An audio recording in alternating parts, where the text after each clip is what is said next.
Alors, comme vous le savez, est-ce que vous m'entendez?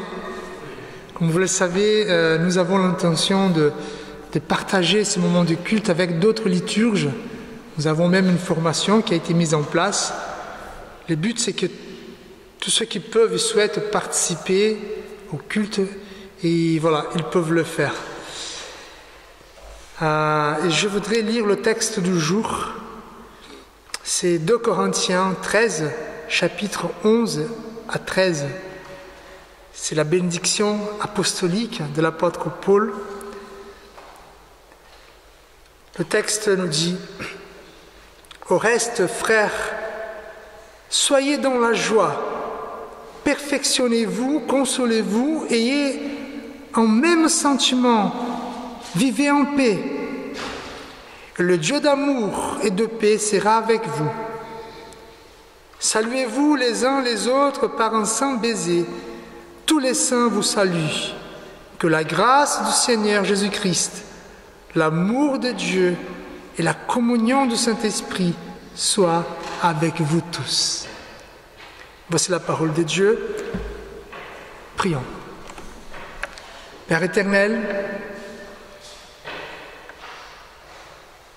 viens nous bénir par ce texte, par cette méditation.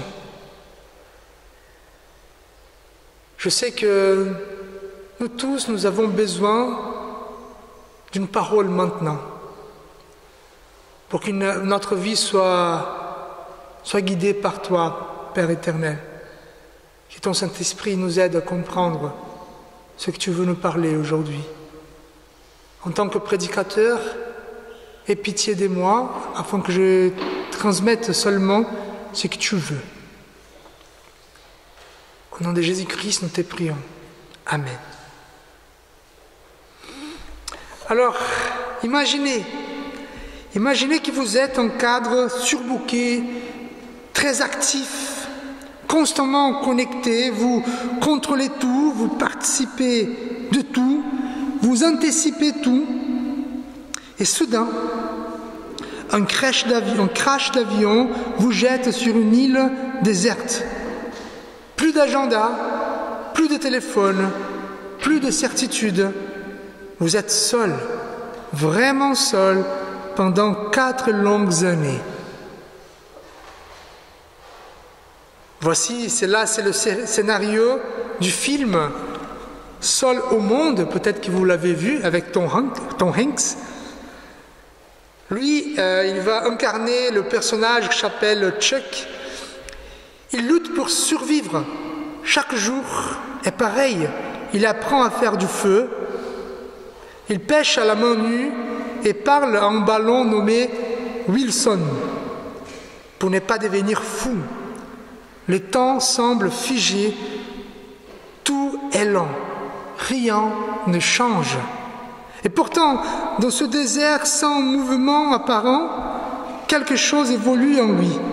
Il apprend la patience, il découvre ses limites, il est transformé. Et vous, frères et sœurs, que faites-vous quand plus rien n'avance? Quand votre vie semble échouer sur une île invisible? Un travail figé, la famille difficile, la solitude intérieure, le deuil, une maladie. Aujourd'hui, à travers les lettres, ce texte de la lettre de l'apôtre Paul aux Corinthiens, Dieu nous parle. Il connaît ce moment où rien ne semble bouger et pourtant, il agit lentement, sûrement et silencieusement. Peut-être vous le savez, Paul a adressé une lettre, même 2, voire 3, on va voir ça, à une église qui s'est trouvée à Corinthe. Et Corinthe, c'était une église particulièrement difficile. Il devait donc s'en remettre entièrement à la puissance de Dieu. Pourquoi? Parce qu'il ne pouvait pas changer cette église par ses forces, par ses moyens, malgré lui qui avait plein de capacités, de compétences et des dons spirituels. il n'avait aucun autre recours que la prière et la proclamation de la parole, dans l'espoir de voir peut-être cette communauté s'orienter vers Dieu, vers la bonté et vers la vérité. Pour être bref, là, je veux résumer un peu le sujet de les lettres que Paul a adressées aux Corinthiens. D'abord, vous le savez, dans la Bible, il y a 2 lettres affichées, 1 et 2 Corinthiens. Dans la première lettre qu'il a écrite, il va parler d'une division au sein de l'Église, des gens qui ne s'aimaient pas, des gens qui bagarraient. Puis il va parler des problèmes de sexualité dans l'Église, qu'il y avait un problème grave, que Paul va mentionner dans sa lettre. Après, ils ont eu un problème lié à la nourriture sacrée. Vous savez, dans la culture hellénique, les Grecs par exemple, il y avait beaucoup de sacrifices des animaux qui se faisaient dans des temples, mais aussi chez les habitants. Et comme il y avait beaucoup de sacrifices, qu'est-ce que les gens faisaient avec la viande? Parce que ce qui était intéressant, c'était le sang des animaux. Donc la viande de ces animaux, ils amenaient au marché pour les vendre moins cher. Et comme les plus pauvres, et souvent à cette époque-là, les chrétiens, ils profitaient pour acheter la viande moins chère, mais des viandes sacrifiées aux idoles. Et ça fait monter une discussion des différends dans l'Église, où Paul va écrire aussi pour réparer cela. Il y avait un désordre dans les cultes, il y avait le cafouillage, et donc voilà, encore Paul va réparer ça. Et finalement, dans cette première lettre, les Corinthiens, ils ne croyaient pas à la résurrection du Christ. Vous voyez, c'était compliqué au niveau relationnel, au niveau théologique, au niveau des pratiques, c'était compliqué. Et Paul va écrire une 2e lettre. Pourquoi? Parce que les choses n'étaient pas encore bien. Et après, il va parler, en fait, il va appeler les Corinthiens à la générosité. Pourquoi? Parce qu'il y avait un problème à Jérusalem. Toutes les églises chrétiennes de l'époque, il n'y en avait pas beaucoup, on est d'accord. Toutes les églises ont participé, ont donné de l'argent à l'église de Jérusalem qui passait par un moment difficile, sauf une église, l'église de Corinthe, encore cette église. Puis, Paul, il a un problème parce qu'il y a des responsables, de nouveaux responsables, parce que Paul, il n'est pas présent là. Et donc, il y a des responsables qui sont beaux, qui sont éloquents, qui ont du charisme, qui essayent de s'emparer de cette église pour les guider vers un autre Dieu, d'autres choses. Et ils vont dire que Paul, il est méprisable. Paul, on a honte de Paul et autre chose. Et donc, Paul, il essaye de recadrer les chrétiens pour dire « j'ai l'autorité apostolique ». Voilà. À la fin de ça, et donc il y a Paul qui essaye de voir cette église être transformée, mais ça ne marche pas. À la fin de sa lettre, Paul, conscient qu'il ne peut pas transformer cette église par ses propres forces, il fait un appel à la conscience de ces chrétiens et aussi à la Trinité divine. D'abord, il demande un effort de la part des croyants pour se réjouir, pour se perfectionner, être en paix et ne pas pervertir ce qui est bon. Et aujourd'hui, nous allons voir 2 de ceux qui demandent l'apôtre Paul, donc se réjouir, se perfectionner. Mais il va aussi faire cette demande sous l'autorité de la Trinité divine, comme nous venons de dire, que la grâce du Seigneur Jésus-Christ, l'amour de Dieu, la consolation du Saint-Esprit soient avec vous. Donc Paul, il dit, il faut que vous changez. Si je ne peux pas, essayez de faire un effort sous la main et la présence puissante de Dieu. Notre texte nous aidera à répondre à la question « Que faire quand rien ne semble avancer dans ma vie ?» Que faire quand rien ne semble avancer dans ma vie? Ça peut être dans votre travail, dans votre retraite, dans votre foyer, dans votre vie amoureuse, dans l'église, dans la souffrance. Parfois, on a l'impression que malgré nous, rien ne bouge. Et quoi faire à ces moments? Paul s'adresse aux chrétiens qui font partie d'une église où l'horizon, comme je vous ai dit, semble stérile, sans perspective de renouveau. Il désire, Paul, que ceux qui sont égarés reviennent au bon chemin, on est d'accord. Toutefois, sa priorité reste d'encourager ceux qui l'écoutent, ceux qui reconnaissent son autorité apostolique. Il exhorte ses croyants fidèles à ne pas se laisser entraîner dans le tourbillon de confusion et d'égarement provoqués par les autres. Donc il dit, d'accord, si l'Église ne m'écoute pas, mais au moins ceux qui croient en Dieu, et essayez de faire quelque chose qui sont très simples. D'abord, on voit Paul qui appelle ces chrétiens-là des frères. Ce n'est pas parce qu'il est apôtre qu'il est supérieur. Ce n'est pas parce qu'il a une vie qui est quand même admirable. Ce n'est pas pour cela qu'il est supérieur, il est frère comme les autres. C'est une façon d'exprimer sa tendresse. Il se met à leur niveau, indépendamment du rapport que l'église de Corinthe puisse avoir avec Paul. Parce que l'église de Corinthe elle existait, elle est venue à l'existence grâce au travail de Paul. Mais Paul il reconnaît que dans la vie, parfois c'est difficile. Lui-même, quelques chapitres avant, il va parler d'une écharde qui le dérange et ça ne change pas. Donc il connaît la difficulté des Corinthiens. Qu'est-ce qu'il va dire? Soyez dans la joie. Tout au long de cette lettre, Paul manifeste sa joie à l'égard des Corinthiens. Et ça, c'est un exemple pour nous. Parce qu'en fait, combien de fois on regarde notre vie, on dit, ouais, on murmure, on dit, ça va pas. Mais Paul, non, malgré tout, malgré cette église qui ne souhaite pas avancer comme les autres, il va se réjouir. Il va se réjouir surtout parce que Dieu est avec lui. Alors, dans bien des situations dans notre vie, nous avons l'impression, où nous constatons même que l'horizon est stérile, sans espoir de perspective, ni de renouveau. Mais il nous faut rester vigilants. Notre esprit peut facilement nous tromper par des illusions, façonnées autant par la peur que par l'excès de confiance. Je vous explique. Je m'adresse ici à tous ceux qui sont pessimistes et optimistes. Pourquoi? Parce que dans les deux cas, il y a le risque de construire une lecture partielle de la réalité. L'un, les pessimistes, s'enferment dans la noirceur. Les optimistes idéalisent les choses et dans les deux cas, ils oublient des aspects essentiels de la situation.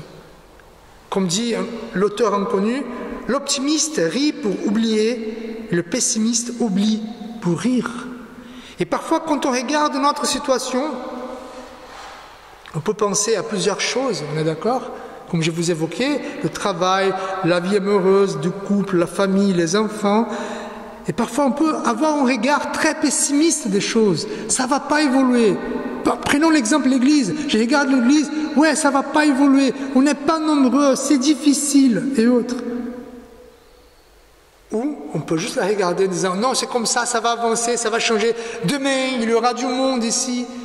Dans les deux cas, c'est des illusions. Paul était éclairé. Il connaissait la réalité de cette Église. Il savait discerner aussi bien ses faiblesses que ses points forts. Et c'était pour ces points forts que Paul rendait grâce à Dieu. Mais il ne tombait ni dans le pessimisme, ni dans l'optimisme. Paul était réaliste, c'est-à-dire enraciné dans la vérité telle qu'elle est, avec lucidité. Parfois, il nous manque cela, frères et sœurs. La réalité, il y a des bonnes choses, des mauvaises choses. Et c'est précisément cette clarté de regard qui lui permettait finalement de se réjouir, non pas naïvement, mais avec foi et espérance. C'est pour cette raison que Paul invite les chrétiens de Corinthe à se réjouir, malgré leur faiblesse. Malgré l'éloignement de cette Église par rapport à l'idéal de maturité chrétienne, se réjouir malgré la distance qui l'a séparé des communautés plus solides comme celle d'Antioche, comme celle de Thessalonique. Christ était présent au milieu de cette Église. Ça suffisait. Et c'est là, en fin de compte, la véritable force d'une Église est la présence vivante de Jésus-Christ, même au cœur de ce manquement. En fait, Paul, aucun moment, malgré tout ce qu'il va évoquer, là, les problèmes de l'Église des Corinthes, en aucun moment, il ne dira « Jésus n'est pas là ». Malgré tout, Jésus est là. La Trinité est là. Pensons à notre vie comme un ensemble des sphères interconnectées. Peut-être que vous avez déjà vu ça dans des PowerPoint. Une sphère de votre vie. Il y a plein de sphères.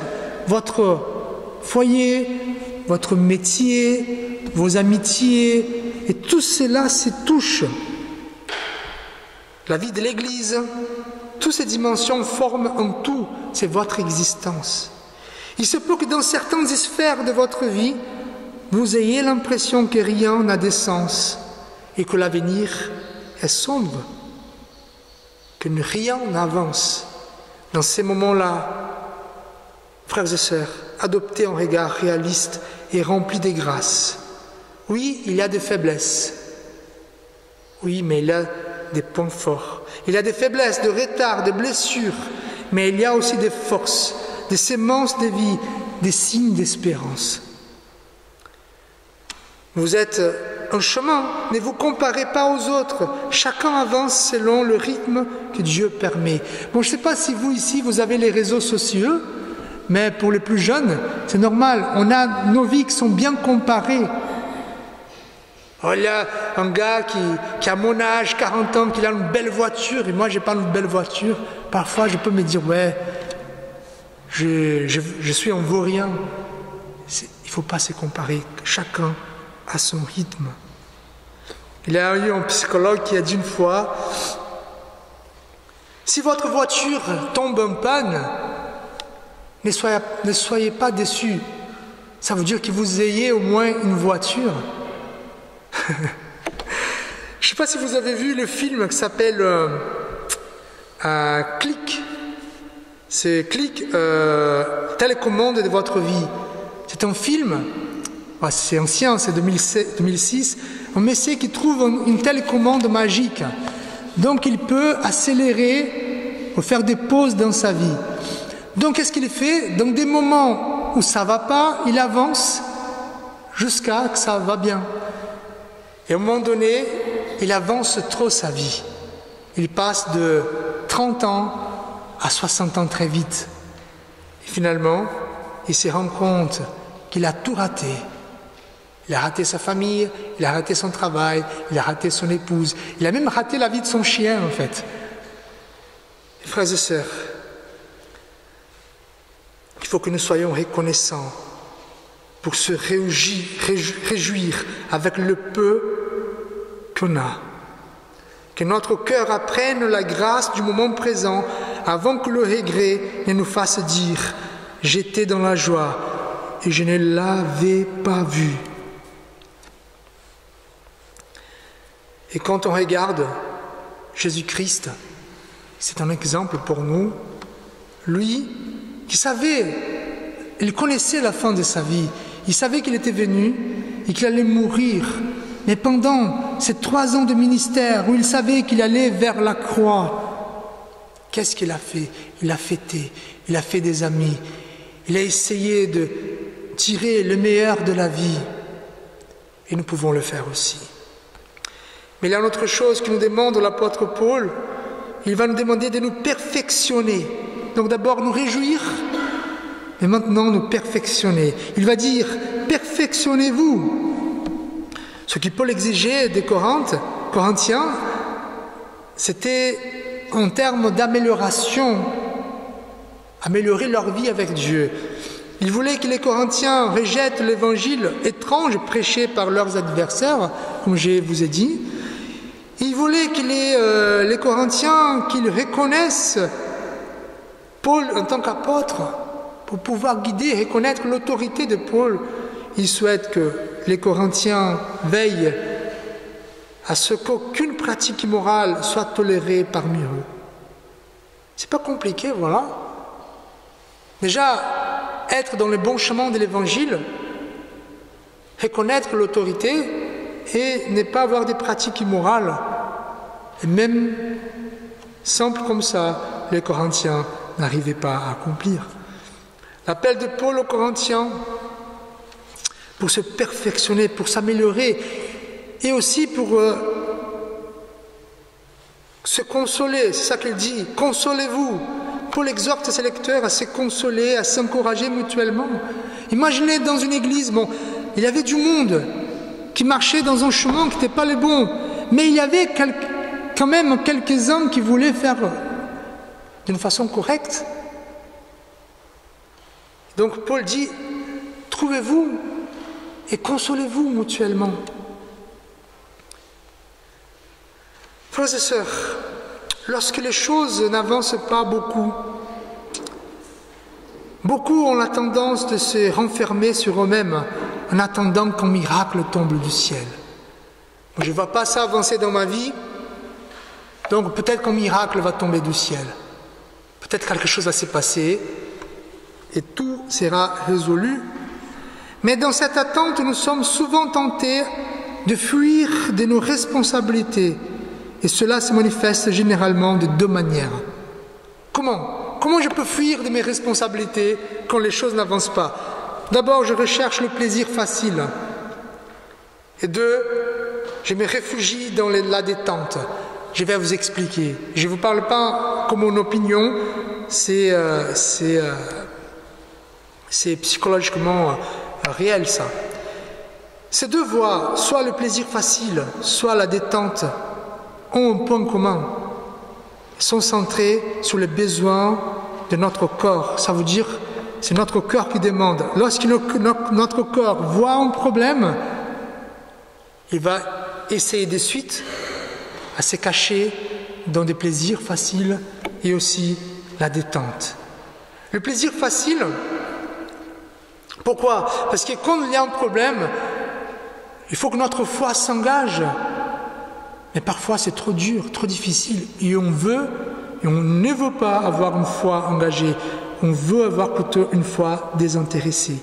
Mais c'est quoi le plaisir facile? Là je vous explique des raisons scientifiques, je sais que c'est difficile, mais pour qu'on comprenne un peu notre démarche, pour qu'on puisse changer. Il y a une molécule dans notre cerveau qui s'appelle dopamine. Vous savez, c'est la molécule du plaisir qu'on appelle. En fait, à chaque fois qu'on accomplit quelque chose, on a le plaisir de faire. Par exemple, je viens de lire un livre, et à la fin, je vais avoir un plaisir, j'ai accompli. Ça, c'est cette molécule qui est envoyée à notre cerveau. Par exemple, j'ai un travail à faire, j'accomplis mon travail, il y a le plaisir. Mais les êtres humains, on a trouvé une manière de duper cette molécule. Pourquoi? Parce qu'il y a d'autres manières d'avoir la dopamine dans notre cerveau. Par exemple, le sucre. Par exemple, les cigarettes, le chocolat, le café et d'autres addictions. Et donc, dès qu'on trouve un problème, on va chercher cette petite chose-là. Pourquoi? Parce qu'il y a les problèmes, j'ai besoin de plaisir rapide. Et donc, je vais prendre mon chocolat, c'est bon. Mais le problème, c'est un chocolat, 2 chocolats, 3 chocolats. Et combien de personnes tombent dans des addictions parce qu'il y a un problème réel? Et on peut parler des alcooliques. Combien d'alcooliques deviennent alcooliques à cause d'un problème dans leur vie? C'est le plaisir facile, le plaisir immédiat. Ces comportements déclenchent une libération de dopamine, comme je vous ai dit, mais cela ne règle rien. Elle masque seulement l'inconfort. Alors moi, je suis le premier, dans le sens où j'ai un problème, qu'est-ce que je fais? Une petite pause café. Voilà. Et ça ne marche pas, encore une pause café. Finalement, à la fin de la journée, j'ai bu, 10 tasses de café. Mais ça peut être autre chose. Mais il y a l'autre manière de cacher le problème, c'est la détente, le sommeil. Dans d'autres cas, face à une situation pesante, notre cœur cherche à fuir dans le sommeil. Le repos devient alors un refuge, non pour se restaurer, mais pour éviter d'agir, comme si le sommeil pouvait suspendre la réalité. Et je vous dis encore, je ne parle pas de mon avis à moi, il y a un avis scientifique, parce qu'on peut penser quand je suis stressé, je perds le sommeil. C'est vrai, mais le corps aussi il demande. Il y a un scientifique, je ne sais pas si je vais bien dire son nom, s'appelle Priyanjana Pramanik, une indienne. Elle a dit « Cependant, le stress et le sommeil entretiennent une relation complexe. Si le stress perturbe souvent le sommeil, en activant le système d'éveil du cerveau, il peut également augmenter les besoins de sommeil de l'organisme. » Vous voyez ? Quand on a un problème, je vais faire une sieste avant de résoudre ça. Et on se réveille, encore une sieste, on essaye de toujours être dans une détente pour ne pas résoudre le problème. Même quand une partie de notre vie semble figée, sans perspective de renouveau, Paul ne souhaite pas que nous fouillions ou cachions des problèmes. Au contraire, il nous appelle à nous perfectionner et à nous consoler mutuellement, c'est-à-dire rester actifs, vigilants, même au cœur de la difficulté. Plutôt que céder à cette inactivité ou l'évasion, Paul nous invite à avancer, à grandir, à soutenir les uns les autres. Alors revenons à cette sphère, ces sphères de notre vie, de votre vie, qui ne va pas bien. Pour Paul, était l'Église, qu'il aimait profondément d'ailleurs. Dieu ne vous appelle ni à fuir, ni à vous cacher face à ce qui vous pèse. Il veut que vous utilisiez cette situation pour grandir, pour vous perfectionner. Ne baissez pas les bras, ne vous placez pas en victime. Ah, je suis une victime, toujours c'est une victime, je ne peux rien faire parce que je suis la victime. Reconnaissez avec humilité que si vous êtes impliqué dans cette situation, vous en faites aussi partie. Et donc, vous pouvez être un vecteur des changements. Là, je vous avoue, c'est souvent le problème des églises, là. Il y a beaucoup de gens qui disent « Ah, l'église a un problème ici, un problème là, là. » Alors oui, mais quelle est votre partie de la résolution du problème? Voir les problèmes, c'est la chose la plus simple. Mais être une partie de fait de la solution du problème, c'est pas pareil. Refusez l'inertie, avancez, et plus encore, soyez un encouragement pour les autres. Apprenez à reconnaître et à célébrer les petits pas et les progrès parfois invisibles aux yeux du monde, mais précieux aux yeux de Dieu. Et on prend encore l'exemple de Jésus-Christ. Jésus-Christ, à 2 doigts de sa mort, à 2 doigts de la croix, il est avec les disciples. Qu'est-ce qu'il est en train de faire? Il est en train de consoler les disciples. Jésus, dans son ministère, il savait que la plupart des gens allaient le nier. Même au pied de la croix, il avait sa mère et Jean, de tous les disciples, de la foule qui a suivi Jésus. Au pied de la croix, il n'y avait que 2. Jésus, mais qu'est-ce qu'il a fait dans tout son ministère? Il n'a pas baissé les bras. Il a travaillé, il a guéri, il a ressuscité, il a travaillé, il a marché. Vous connaissez l'histoire de Jésus. Frères et sœurs, je veux conclure. Nous n'avons pas le contrôle de notre vie, mais nous pouvons dire oui. Oui à Jésus. En disant, il a changé ma vie. Peut-être je ne vois pas un horizon joyeux, mais j'ai Jésus-Christ en moi. J'ai le Saint-Esprit. J'ai le Dieu créateur avec moi. Et s'il y a quelqu'un qui peut attendre et changer la situation, c'est Dieu. Et c'est Dieu est avec nous, frères et sœurs. Nous ne pouvons pas éviter la souffrance, mais nous pouvons traverser la souffrance avec Jésus-Christ.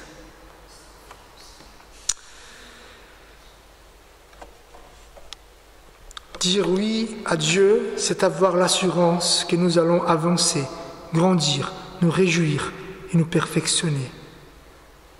C'est aussi nous rendre disponibles pour aider ceux qui désirent suivre Jésus à progresser, eux aussi, sur le chemin de la foi. Amen. Père éternel, viens nous aider en tant qu'Église à nous réjouir et à nous perfectionner. Évidemment, ici, chacun vit sa vie et il y a des moments où les choses semblent ne pas avancer. Aide-nous, Seigneur, à avoir un regard réaliste de la situation et croire, Seigneur, que tu es là avec nous, au milieu de nous.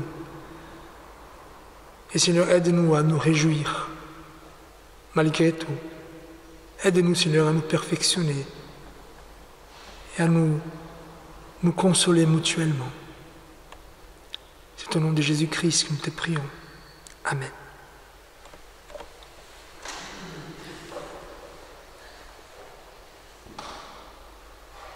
Quelques annonces de la semaine.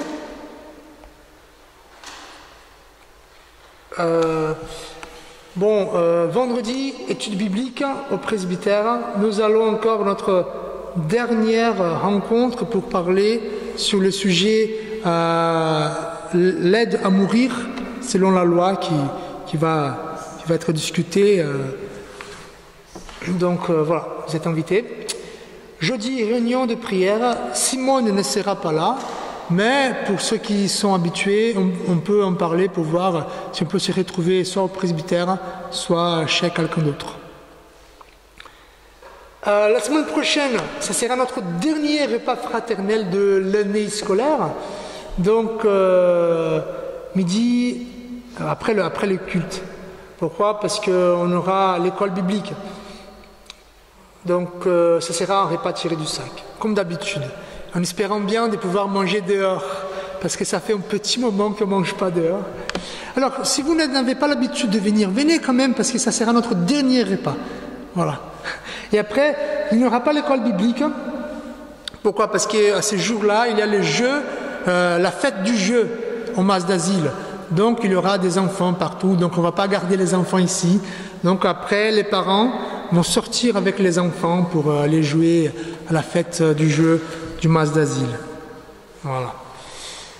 Donc le dimanche 29 juin, culte à la grotte. Donc je compte sur vous, votre présence. Il y aura un pique-nique tiré du sac. Je pense que c'est redondant, pique-nique tiré du sac, c'est toujours la même chose. 10h30 à la grotte. Prions afin qu'il fasse bon à ces jours-là et qu'il ne pleut pas. Moi, je vais relire le texte que nous venons de voir. Frères et sœurs, soyez dans la joie, perfectionnez-vous, consolez-vous, ayant un même sentiment, vivez en paix, et le Dieu d'amour et de paix sera avec vous. Que la grâce du Seigneur Jésus-Christ, l'amour de Dieu, notre Père, et la communion du Saint-Esprit soient avec nous tous, aujourd'hui et à jamais. Amen. Et chantons